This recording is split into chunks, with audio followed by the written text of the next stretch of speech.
The Super Speedway Podcast is a Dream Bigger media production. For news, photos, show notes, and information about advertising on the podcast, visit www.thesuperspeedway.com. 3, 2, 1. Welcome to the Super Speedway. Now, everyone fighting for every position. Down the backstretch for the final time. Ryan Newman, huge push from Hamlin. Here comes Newman. Newman sideways. He saved it. He saved it. That's going to give that 12 car a chance to get another run, but Newman way out front. They're going to have a big run coming up on this 6 car down the front straightaway. Huge block coming right here. Blaney as they go around the 37. Almost upside down. So is the 96. Parker Kligerman. Here they come. They make contact. They're side by side. It's a photo finish at the line. Welcome to episode 130 of the Super Speedway Podcast, recorded Wednesday, October 16th, 2019. I'm your host, Eric Young, and I am joined, as always, by my co-host, James Cush.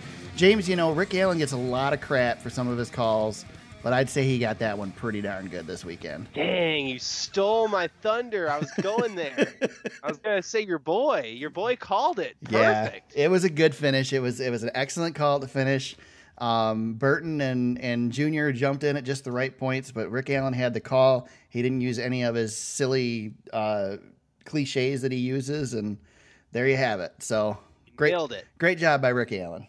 My favorite thing from the booth this weekend was Jeff Burton saying about Dale Earnhardt Sr. He's only got the one Daytona 500, and Dale Jr. leaning in like, huh? What do you mean, just one Daytona 500? I like Junior on Sunday talking about the big ass spoilers. Yeah, big ass spoilers. There was a lot. Junior was on his A game this week. I love Junior. You know, whatever they got to pay him to get him to keep doing that, they need to pay him because Junior's just gold in the booth. Absolute gold. Yep. That's the stuff that you want, though. You know, you don't.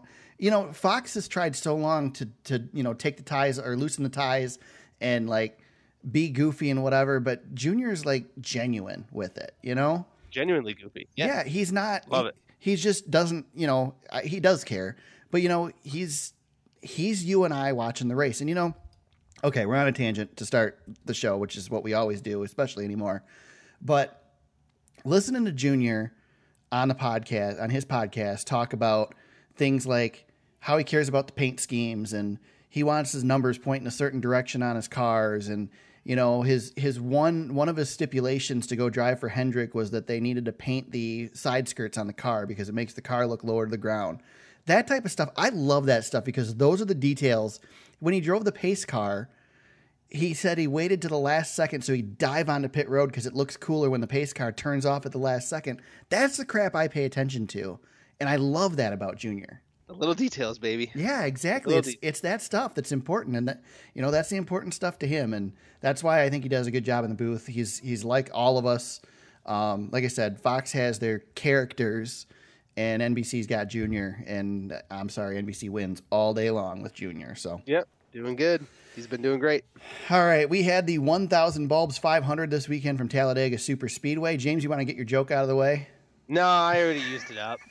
Plus, I wasn't the first one to say it. So right. Ruined it. If it was the 1001bulbs.com, maybe we could have had lights and we could have finished the race on Sunday night. But instead, we had to wait till Monday to finish it. We got a stage in on Sunday, and the rain came, and I decided to go do laundry. And got to read the tweet when they finally called it. But Monday came back. We had a great race. We didn't have to worry about weather at all. And it was, I would say, before we get into it, it was a pretty much, if you didn't like that race, then you don't like restricted or super speedway Talladega races because that race had everything for a Talladega race. Yeah, it was fantastic. We had Really 4 wide racing. We had wrecks. We had a photo finish. It just... everything you could ask for out of a race we had right there, including a winner that scraped by and went from being last in the playoffs to he's in the next round. Ryan Blaney beats Ryan Newman by a foot at the line, locks himself into the round of 8. With big shakeup. Yeah, with Kyle Larson, who's in there, who wrecked at Talladega, so Larson had to be feeling pretty good. Yeah, that's a big deal to see Blaney get in there now. I mean, the guys we've got looking on the outside, looking in, I think only the real surprise there is Chase Elliott.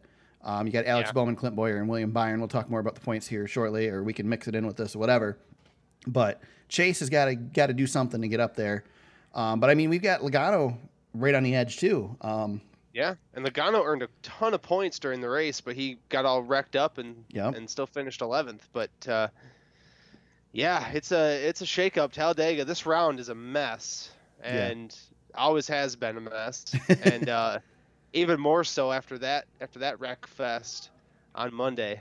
It was a wreck fest, but it was a controlled wreck fest. Yeah, it was in a like good way. It was enough wrecking to satisfy the people who like wrecking, but not too much to where you're like, oh my god, are you freaking kidding me? We wrecked again. You know, it was spread out enough.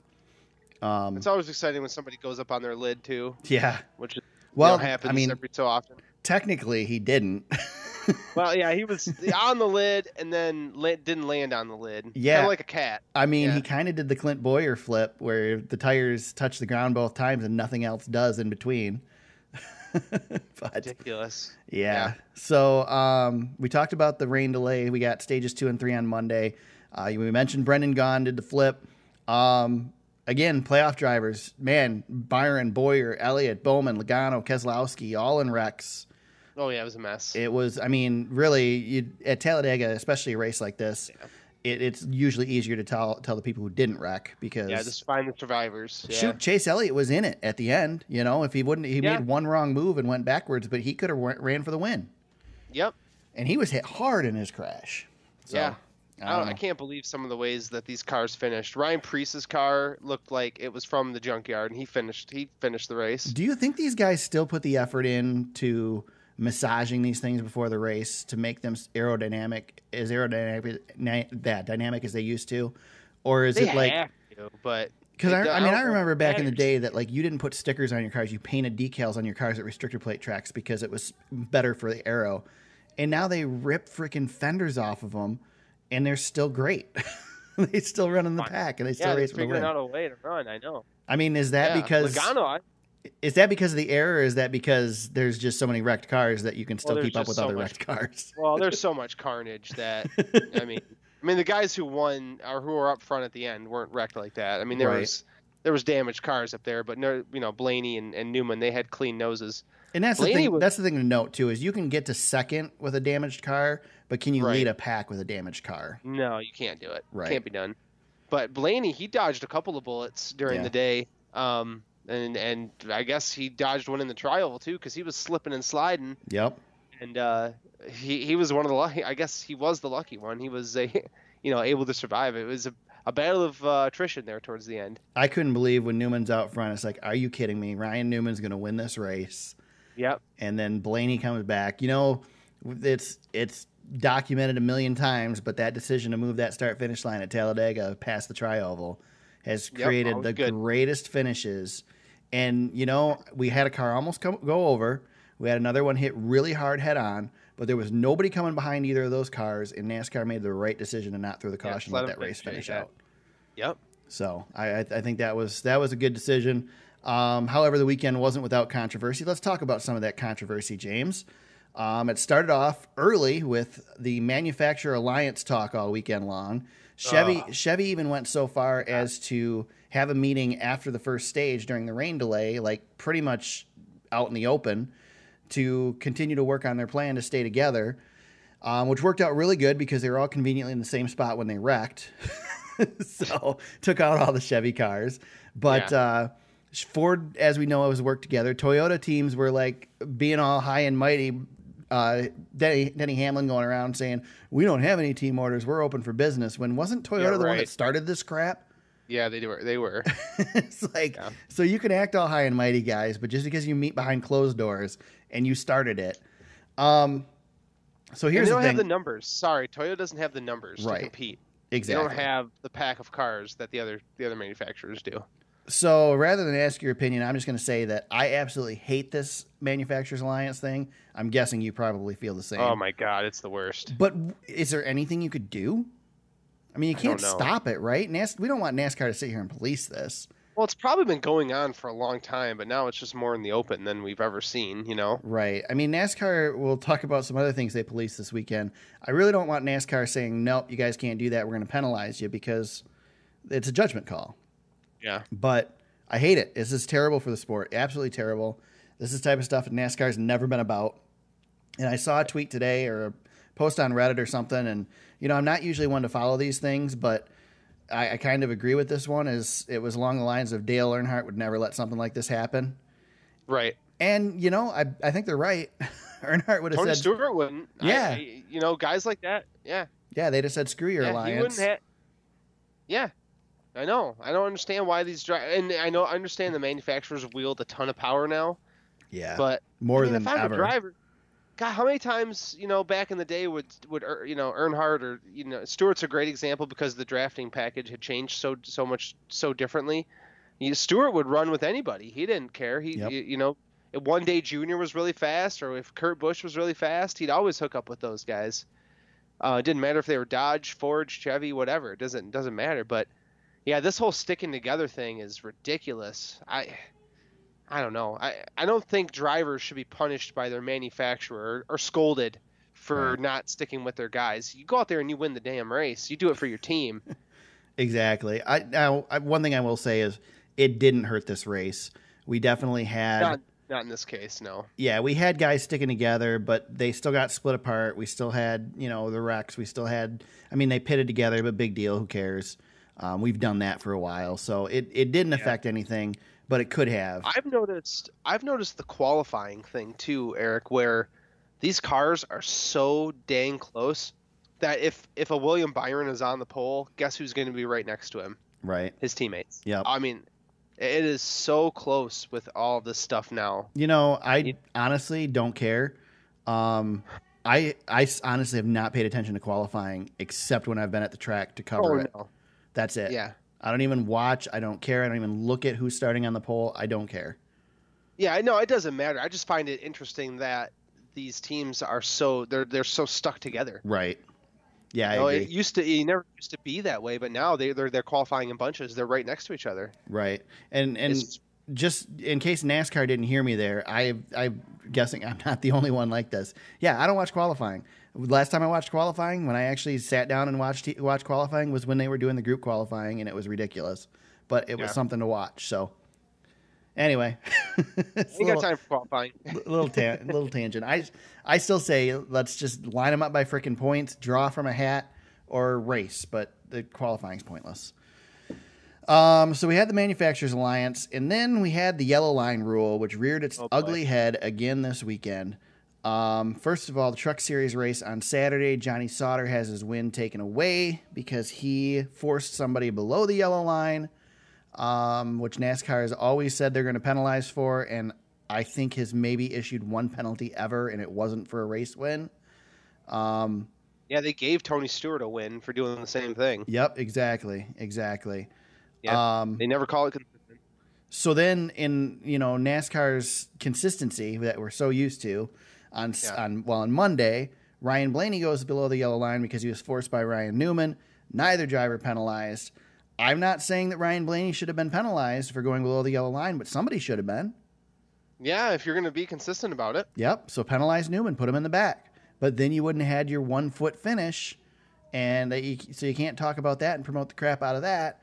So, of course, I guess they promoted Denny Hamlin's photo finish at Michigan several years ago in the Xfinity race when he was DQ'd. So, whatever. So I've talked about this yellow line rule a million times, and it's so stupid. I heard one of the NASCAR shows was talking about, on Sirius was talking about, okay, we need to get rid of it on, or maybe it might have been on Race Hub, but they're saying, okay, we need to get rid of it on the last lap. Let them do what they can on the last lap. No, just get rid of the stupid rule. It doesn't do anything. James had it out with our friend Dave Moody on Twitter, sort of. He tweeted to Dave, and Dave ignored him, right? That's pretty much what went down. That's usually what happens. So Gordon posted a tweet saying, if you want to know what would happen if we got rid of the yellow line rule, here's an example. and I think it was Stewart running Robbie Gordon or the 31 car. No, it was in the 31 31 running the 20 to the That's right. the grass. Yeah, Mike Skinner maybe. Yeah, you're right. And so the 31 car spins across in front of the field, right? That's what it was. Yeah. Yep. And wrecks a bunch of cars. And James rightly pointed out that happens now. Yeah, it's the same thing. We just don't have as much room. Right. That's the difference. It doesn't matter whether they're in the grass or they're on the apron. They're still wrecking. And guess what? The grass is gone. There's no grass anywhere anymore. Which maybe is the point that they'll be, 10 wide down the backstretch at Talladega. But, okay, so then have the yellow line rule on the backstretch, but not on the front. It's so stupid. What's the difference if we're going to wreck? They're wrecking going into the corners because of this crap anyways. Right. What's the difference if they run all the way down into the corners and wreck anyway? It's the same thing. Yeah. We don't even need to leave it up to judgment call. Let the doofuses on the racetrack decide what they're going to do with it. Yeah. I don't get it. I don't understand why we still have this. This rule has been around since 2001. How has this rule lasted this long? How have we gone to double file restarts? We've gone to green white checkers. We've gone to the stupid overtime line and got rid of the overtime line, and we still have the yellow line rule. The overtime line. Oh, God. What a gem that was. I think it's still there at Talladega. Oh my God. The overtime line. What a mess. This whole thing, I don't understand. I can see I see both sides of the fence here. I can see Jeff Gordon's point of, yes, we want to be safer, right? That's what he's getting at. But you're not really it's just not doing anything. No. It's not serving any purpose. There was maybe a purpose when they first tried it, but no, there wasn't even then. It's been almost 20 years of what? All it ever has led to is controversy. Exactly. And guess who looks bad every single time? Yep. NASCAR. Yep. NASCAR looks bad every time. Yep. No matter what decision they make, they could have gave the win to Sauter on Saturday, and they still would have gotten skewered. Yep. Not as bad as they did, but they would have. Yep. People would have been screaming, "We forced him down," blah blah blah. And you ruin a great finish, by the way. That would have been a great truck finish. Yep. Exactly. It's kaput. So I don't see how it's cut down on wrecks. It hasn't cut down on cars going airborne. It hasn't done anything. And so NASCAR got scared one time because a car was coming out of pit road and Jeff Gordon almost careened into it at Daytona. Yep. And it's been the worst ever since. Yep. And that had nothing to do with the yellow line. It had to do with the idiot driver who decided to pull up in front of the field. And how many times have fans been injured because of the stupid yellow line rule? When Brad Keselowski decides, you know what, I ain't going below the yellow line, and throws Carl Edwards into the fence. Well, and that's the thing. Like, you're probably not going to go on the apron on the front stretch to make a pass on the finish. Good. Right, you're gonna spin. Yeah, Blaney was down there because he was kind of out of control, sliding and saving the car. Right. It's stupid. So we go from one stupid rule that is sort of a judgment call to one that is a complete judgment call, and we don't. I think I've bitched about it every time we've went to one of these races, but it fortunately doesn't affect the Cup Series because it's not a rule in the Cup Series. But in the Xfinity and the Truck Series, you're not allowed to push, except that the whole point is bump drafting. So NASCAR has to make a judgment at some point where you go from bumping to pushing. And every year they penalize. There's two drivers every year that get penalized. And this year it happened to Brett Moffitt, Stuart Friesen in the truck race. And nobody has video of them locking bumpers. It doesn't exist from what I can tell. Now, I will say Fox did about the worst job of covering a race with cameras that I've ever seen in my life. Well, they were bad. Fox was bad. I'm pretty sure that not only did they not have the announcers at the track, I don't think the cameramen were either. They were running it on remote control from Charlotte because it was a disaster. It was awful. It was like watching ARCA coverage where you can tell they've got their C or D team in there. Oh yeah. Oh, it was so terrible. But anyway, so they get penalized for locking bumpers. I irate because they said they never locked bumpers. I have a problem with this rule, first of all, because the guy in the lead gets penalized. He has no control over it. If you're getting what's he supposed to do? Hit the brakes? Right. What is Moffitt supposed to do? If he turns, he's getting turn. wrecked. Yep. Can't turn Or away Friesen, from it. I don't know who the heck was out front, but you can't penalize the front guy. He didn't do anything wrong. Right. So it's so stupid. So like, okay, so you're racing somebody for the championship, and you need to get them, back in the back of the field. Have your teammate push them. Both of them get penalized. Guess what? Your competition's gone. Yep.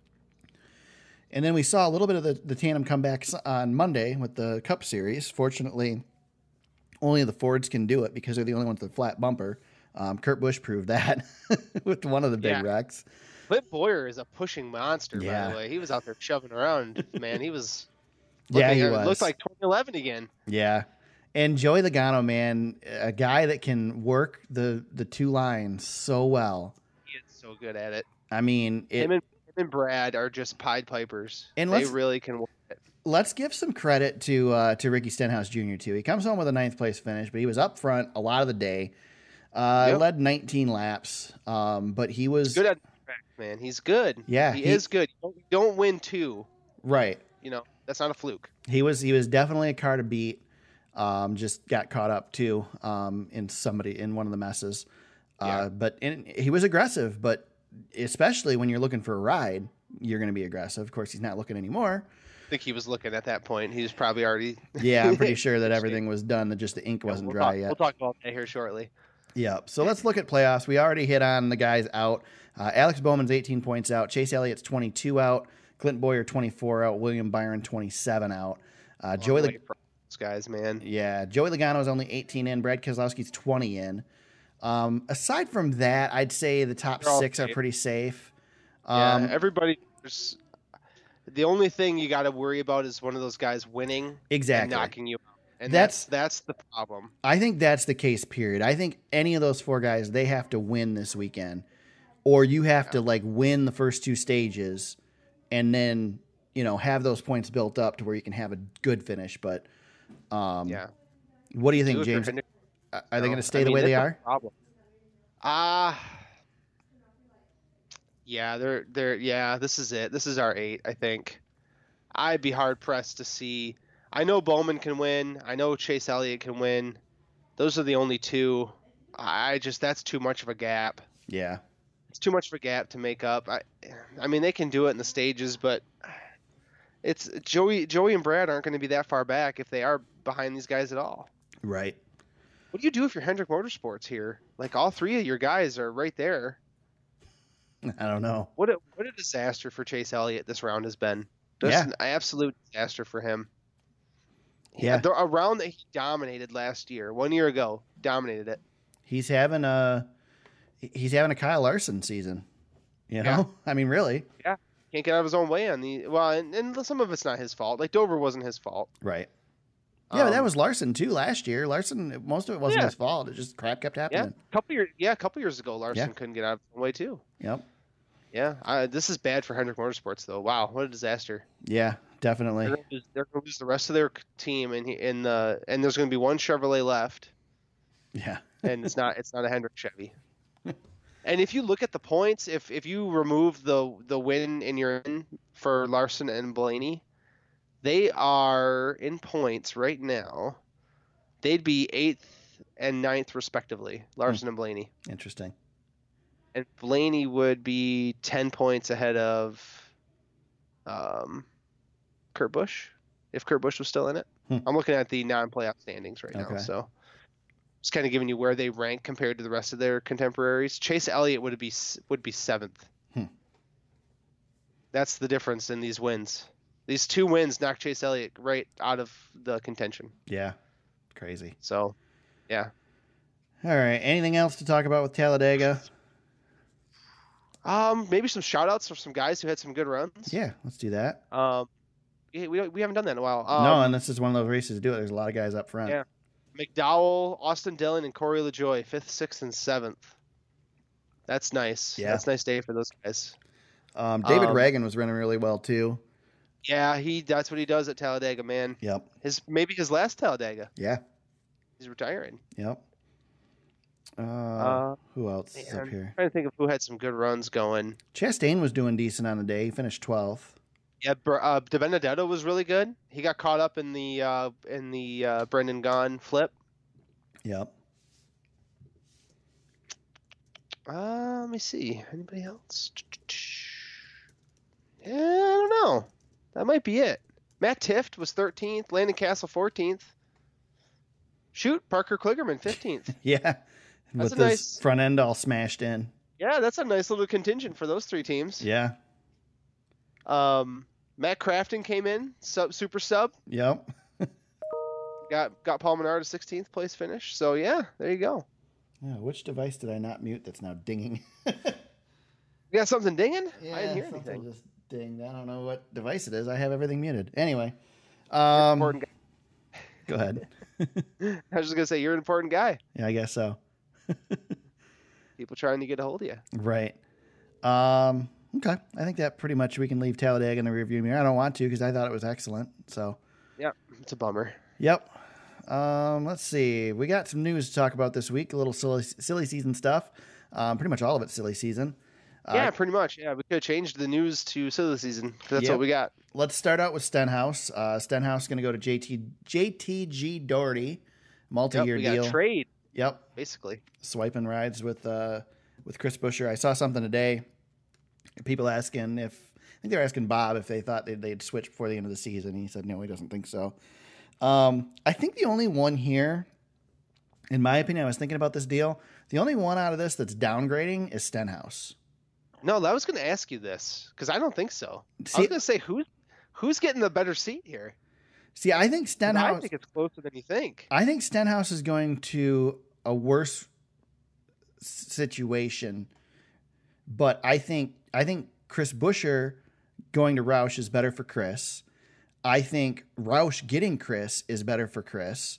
I think JTG getting Stenhouse is better for them. So I think Yes. everybody wins except Stenhouse, and I don't think Stenhouse is losing, but I think he's the least happy about this Who- deal. All right, so let's put it on the line. If gun to your head, man, who is going to finish higher in the points next year? Because they're basically tied right now. Busher's got the edge over Stenhouse. I don't know. It's funny because I'm going to go against what I said, but I'm going to say Stenhouse. Probably Stenhouse, right? I Yeah. think Stenhouse is in a better ride. Probably. I think he upgraded. To be honest with you, It's hard to say because Newman close. is doing stuff in Roush, Yes, and but here's a new scenery sometimes will do a lot for somebody too. So I saw a good piece of information, and I didn't think about this, and I thought it was fantastic. So on JTG's perspective, you're getting the guy who crashes, quote unquote, right? You're getting that guy. right, Well, guess what? 2021, it doesn't matter. We're getting new cars, all new cars. that's true. Wreck them up, Stenhouse. That's true. Go crazy. Be yourself, right? Go to JTG and be yourself. You don't have to change. Yeah. Interesting. Yeah. Yeah, I was like, I didn't think about that. He can go and crash all the cars he wants. Yeah. That's a He good can point. He can be right. He can be right in his wheelhouse. Yeah. Yeah. Huh. Interesting. Next year's now 2021. That could become a problem. Right. But for 1 year, hey, why not? Right? Yeah, that's a good point. He's a talented enough driver. Yeah, and I mean you got 4 races a year that you've got a potential at a win the easy with playoff. Stenhouse. Could make the playoffs here. Yeah. Yep. So Yeah. You could go win the Daytona 500, and things could change. right. You just don't know yet. Yeah. I think this. I think Roush has got the better long-term play. Oh, getting definitely. Buescher. Stenhouse, 32 years old. He's a little bit older, but 1 year, I like this JTG Doherty move to get Stenhouse in there for. This is a multi-year deal too, so this isn't a 1 year thing. Yeah, But for one season, I really like this move for them. definitely. A team on the grow, they're coming up still. Got something to prove. That leaves Daniel Hemrick looking on the outside looking in. Couple options for him still, and may even see him go back to Xfinity. Bob Pockris tweeted because it looks like this will hit on our next silly season item, but it looks like Clint Boyer's done. He's signed on. For Yeah, the you pulled a 14. me this week, by the way, because I already had this in the notes, and then you added it in the notes. Well, I just wanted to put the. I wanted to put in. I didn't quite pull a you. I wanted to put in the fact that here are the seats that are available. So Right. Boyer's going back to the 14, and Kurt Busch is going back to the 1. So right now, the cars that we know that are open, you've got one primetime ride. SHR's 41 is still available. But it's not. and It's then- not still available because if Suarez doesn't come back, Custer's going to that car. Probably. It's not available. Yes. It's not really available. There's but it's no still a way that seat. SHR brings anybody in other than Custer. Except Custer. Yeah. So there you go. That's a great point. So yeah, the 41's still locked down, but it's out there. It's still out there. Front row cars, both of them, and Right. go fast. That's it. Those are your top 30 seats available. Yep. So you got 3 Fords, you got the 2 front row, or is it 3 front row, whatever that is, and go fast. Yep. So Corey LaJoie's not signed up by anybody yet. I figured Go Fast would get that done. Right. That's interesting. But anyway, there you go. Those are your seats that are available in the Cup Series. I threw one other thing on too because it was mentioned during the broadcast this weekend. I believe that Ross Chastain has signed for a full-time ride with Kaulig Racing in the Yeah, that's a Xfinity good Series one. next year. So, Championship there. yep. So He is playing the long game. He is. We'll see how it works out for him. Yeah, no Cup rides available. Take a high level Xfinity ride and go win a championship. Yep, I definitely. like that for him. Yeah, he's gonna be somebody to deal with in Xfinity next year. Oh, definitely. for sure. Definitely. That goes without being said. I mean, that's Yeah. that's why he's making the move. Right. And All I right. did see. Go ahead. Go ahead. I was gonna just throw this in really quick. We don't have it in our notes, but on Friday, it's expected that NASCAR will go fully private. Yes, that's That's, right. That deal is done. Yeah, I looks saw like it's a today. done deal. NASCAR is going private by Friday, so they'll own everything basically. ISC, MRN Radio, a few other assets that are in there, but just kind of on the business side. We don't usually get into that stuff too much, but worth mentioning. NASCAR's got more of a stake in everything. Lots of people made a lot of money. Adam Stern had something else too on the sponsorship deal with NASCAR that next year it's looking like it will be the NASCAR Cup Series. There'll be no branding on the season. And let me pull it up here. I'm working Twitter right now. Geico looks to be the first company to sign on as a premier partner for the Cup Series sponsorship model per sources. He says next year will mark the first time NASCAR hasn't had a title sponsor since 1971 when RJ Reynolds came on board. Basically, as we've talked about and we've kind of expected, NASCAR is going to break the season into different segments. Like the already established NASCAR Goes West, and premier sponsors will get presenting rights to those. And they get individual track deals as well. That makes that when you said Geico's the first to sign on, that's kind of well, duh. They were already on every racetrack. Right. The Geico restart zone. Exactly. You know, And it makes here's, sense. It makes sense. Here's the most interesting point, though. Teams will be able to land competitors as sponsors. So that's awesome. Yes. So Sprint comes on, you can still have a Verizon car, basically. So that's good. I like that. Hell yeah. So there you go. I think that's the news. That covers everything, right? Yep, I think so. All right. We go to Kansas think, Speedway this weekend. Go ahead, James. I was gonna say on Twitter, it looks like the hauler for Kaulig Racing flipped over. Really? Yeah. Interesting. I see a tweet with the hauler. It's in the woods, upside down or on its side. That's not cool. I'll retweet it so people can see it. But yeah, my buddy Elijah Burke from Chip Ganassi had retweeted it. So there you go. That's weird. Yeah, it looks like everybody's okay though. That's good. That's good. But yikes. I opened up Twitter and I have Darren Revel or whatever from Business of Sports Betting, and he has a tweet of bacon cheese fries at the State Fair of Texas. Ooh. Yeah, they look like a heart attack on a plate. There's a lot of fries there. All right, Man. this is going downhill. I don't feel well tonight. I don't know if you That's guys what have we do. noticed my uh-huhs all night and not really responding. Live breaking news doesn't do well on podcasts. No, by the way. no, it doesn't. Never has played well. All right, so let me get off Twitter here. Again, Kansas Speedway this weekend, Hollywood Casino 400. Cutoff race for the round of 12 for the playoffs. We get our 8 finalists after this one. James gets the first pick. Who are you going with, James? Holy crap, I get the first pick this week? You get the first pick this week. Tyler Reddick's first on the list. I know. What's up with that? He's only run one race. Brendan Gaughan's third. I know, right? I had to look at it like, did I click the right thing? Oh man. I have my 2, so I know who I'm choosing if you take my first choice. I want to say Martin Truex Jr., but he's not. This isn't the track type for him to be dominant. I'm not going to go with him. I'm going to just kind of chalk here. I'm going to say Kevin Harvick. Okay, so Kevin Harvick is my pick of who I actually think is probably going to win the race. But that's not who I was going to go with.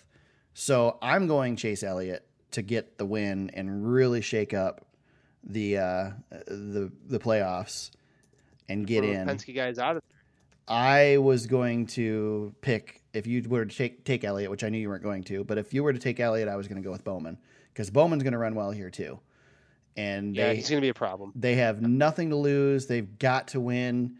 I think both of them are going to be kind of scary for everybody else this weekend. But Harvick's good at Kansas, so it's probably going to be tough to beat him. Yeah, he's going to be tough. Here you go. I'm just going to do the Matt DiBenedetto pick for my dark horse, so you can go ahead and pick yours. The good thing about this is I've learned how to spell his name. Yeah, well, we don't ever take him out of the notes anymore, so that was good. Oh, jeez. Who's left, James? Who's left? Way down on the list, this is kind of cheating a little bit. I'm going to go Daniel Suarez. Okay. He's got 5 starts. Not the best average finish, but we'll see. I'll go there. All right. Yeah, it's Suarez. Okay. Fantasy League update. James said we all did terrible. I picked every driver who wrecked, or all my drivers wrecked. We all did. It's not even worth bringing up because we were all terrible. That works. Okay, everybody sucked. Yep. Let's move on. Everybody sucked, and that's about it. There we go. Yep. Any shout-outs this week, James? I do have a quick fantasy. Not fantasy league, but we're doing our brackets. Yes. So far we have 2 people. We have a bunch of people in our bracket.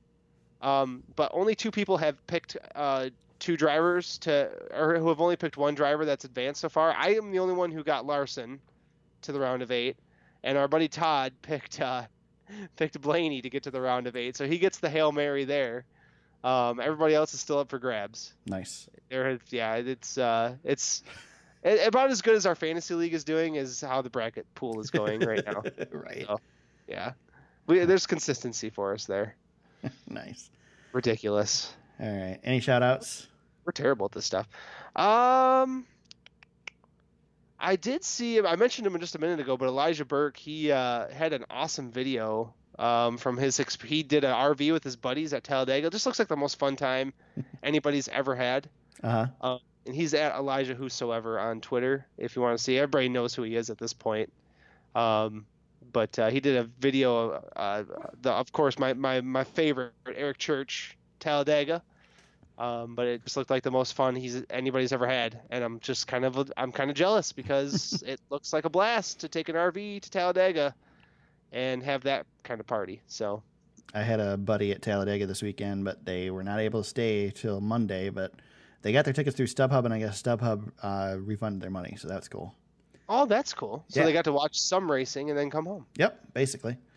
Cool. I got a couple shout outs real quick. Barron Speedway, we've shouted him out many times. He's been on the podcast, but he's got some updates on his Instagram, and he's posting another video on YouTube. I don't know if it's up yet. Put some fencing up on the track. He just added porta potties to the track today, I saw. Yeah.